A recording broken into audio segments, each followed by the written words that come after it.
All right, Justin, let's talk about avoiding those big scores, avoiding those doubles. I love having a round where I don't see any doubles on my scorecard, but unfortunately, it doesn't happen a ton of times. Yep. You know, so tell us how to avoid those doubles. Well, the first thing before you go into a course, I want you to kind of identify kind of 6, 6, and 6.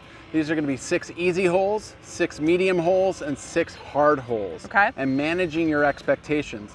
So on those really hard holes, maybe making a net bogey on that hole is okay. Yeah. So yeah. whatever your net bogey is, take your net bogey and play for that. So if it's a really, really tough par 4, accept that it might take you 3 or maybe 4 shots to get the ball onto the green. Exactly. Take your 2 putt, make your 5 or your 6 and move on. Yep. Most of the time you're going to avoid that big number that we want to avoid, the snowman, the dreaded snowman, oh, right? my goodness, We yes. don't want the dreaded snowman. So identifying what's your hard holes, what's your medium holes, and what's your easy holes. The hard holes, you know, just playing for that 5 or 6 on that hole, but then on the easy holes, you know, go for your net birdie. Yeah. You know, try to play those a little bit more aggressively.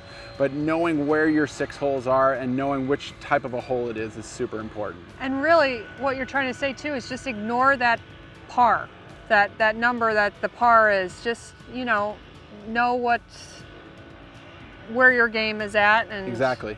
So what par actually means is that it's what an expert player would make on a hole. That's really what a par actually means. I think you need to say that again. Yeah, par equals what an expert player would make on a hole. That's why being a scratch golfer in golf means you're really, really, really good. Yeah. Because there's only 2% of the public that can actually shoot par on average throughout the entire golf course. Exactly. So par is really considered, you know, something that's what expert players play. So if you make a par, that's a big deal. Yeah. So the other 98% of us yeah, need to start managing our expectations. exactly right. Exactly right. And celebrating those birdies too. Exactly right. You know. Exactly right. All right, what else do you have for us? So the other thing I wanted to show you on this whiteboard here is called the 3-lane highway. So if this is our tee box here, you know, and we're hitting a shot here, you need to know where your miss is. So is your miss more to the right or is it more to the left? Okay. And if you, let's just say you're more of a person that misses too much to the left too much. Okay, So- meaning Go ahead. my driver, my miss right now is a little more of a hook, so it's gonna go more left. So me just knowing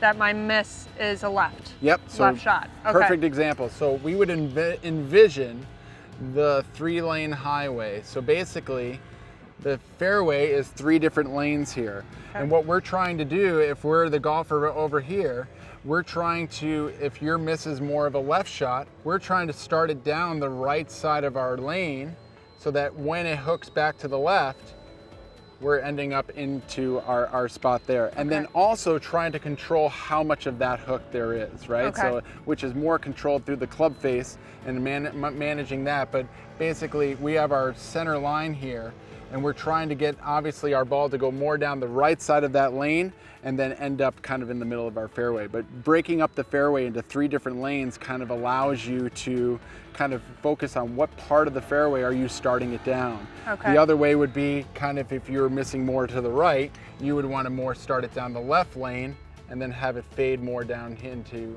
once again, the center of the fairway. Okay. Breaking up into the 3-lane highway and then using that idea when you're teeing off. And then just a question, let's say it's all water right here, okay? Does that highway, maybe the whole highway shift a little bit right? Exactly right. So it's like, okay, worst comes to worst, I'm in the right lane, that might be the rough, right. but it's still better than anything over here. So another just great point to avoiding the big scores is trying to start and finish with the same golf ball. So we want to avoid those penalty strokes. Yeah. So if you see water over here on the left side, we want to be able to avoid that water as much as we can. So even being over here in this bunker would be just okay as long as we're not in this big water over here on the left side. So Exactly. great point there. All right, Justin, I have something called the get it in the fairway swing because I've had trouble with my driver in the past, and some days I just need to get it in the fairway. But then I also have a get it out of the bunker swing. And so in these pressure situations, these tournaments where we're in a bunker, you know, sometimes we're not as confident out of the bunker, but we just need to get it out. Yep. What kind of tips do you have to just get it out of the bunker? We just need to get it out. Yep. So what most people are always trying to avoid in the bunker is the shot that goes over the green. That goes a million yards. A million yards. A million yards. Yeah. So most people that stay in the bunker Yeah. are prepping for that shot that goes a million A yards. million yards. I Yep. know. Oh my gosh. So, yes.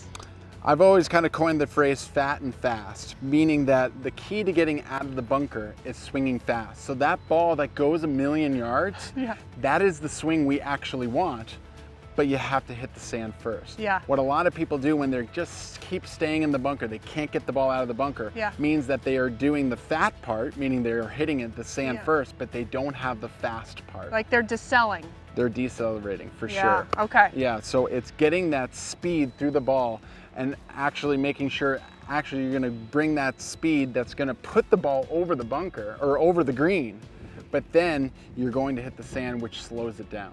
Does that make sense? Yeah.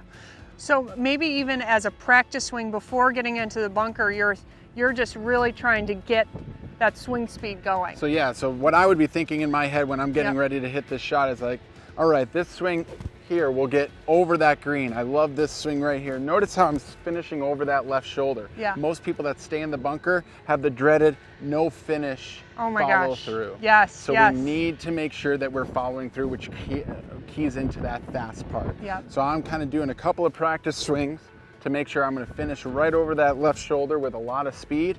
And then when I step up to the ball, the only thing I need to focus on is hitting that sand. Okay. Does that make sense? All right. Show us it. Okay, here we go.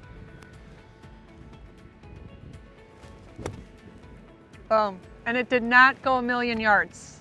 Boom. And you got out of the bunker. So I challenge everyone out there, get in the bunker and practice. It's one of those things that we don't want to do. It's like a million degrees in here. It's always like hotter than out Yep. there. But it makes such a difference. And one last drill for the bunker, Yep. taking a basket of balls and peppering the sand all over, Yep. kind of similar to kind of the breadcrumb drill we talked about earlier, but going to each ball, hitting this ball out, then go to this different line, hitting this one Yep. out. Most people kind of just put a basket of balls and Get hit you from nice the same line. spot Yeah. every single time. Yeah. So pepper the bunker with a bunch of different balls and hit from a bunch of different spots. Make yourself practice those bunker shots, and it will relieve so much stress Exactly right. on your golf game. Thanks, Justin.